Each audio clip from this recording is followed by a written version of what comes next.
What are good scenes really about? Hi, I'm your host, Ruggero, and today I want to look at what makes a scene really click, what is really important in a scene.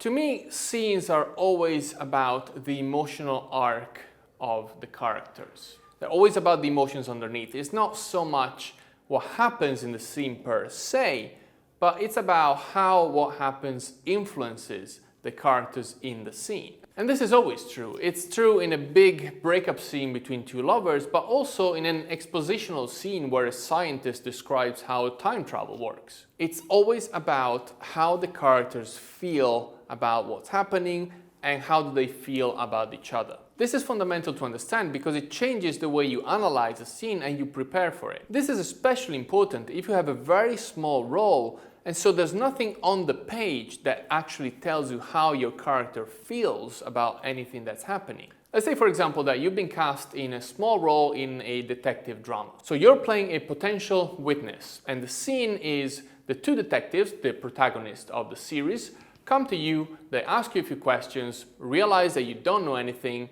and then they leave. So you will probably have just a few lines, maybe you'll ask a few questions, but mainly the scene is about them realizing that you don't know anything, so they need to go to someone else. If you play the scene just as it is on the page, you just say the words kind of thing, your character will come across as pretty uninteresting.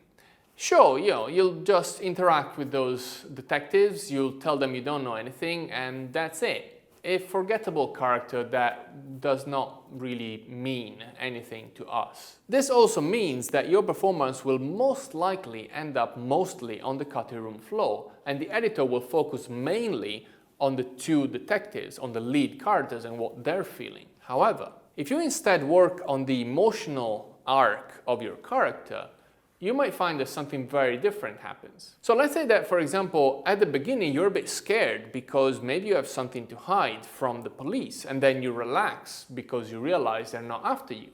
Or maybe the opposite. At the beginning you're happy and helpful, but then you see that they're getting worried about something, so you get a bit worried too. Editors look exactly for those type of reactions to make the scene more interesting, to make the scene feel more alive, to give more visual variety to the scene. So it's not just the reactions of the two leads, but there's also someone else.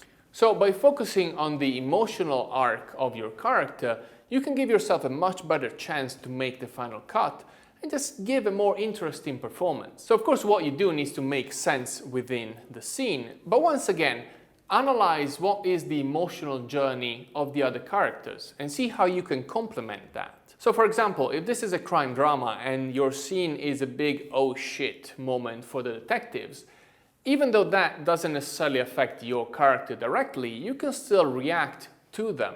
And for example, also become scared or worried. That way, your acting will complement their feelings. If instead there is more of a comedic slant to this, maybe it's a straight up comedy, or if it is just a slightly comedic thing, your reaction could be the complete opposite. Could be almost to laugh in their faces. The possibilities are endless, but if you focus on what is the emotional arc of all the characters involved in your scene, it'll be much easier for you to figure out something interesting and unexpected to do that will complement everything else and that the editor will hopefully want to put in the final cut. Thank you very much for watching. If you enjoyed this video, please give us the thumbs up. And if you have any questions or requests for different topics or different videos, let me know in the comments below. Thank you very much. I'll see you next time.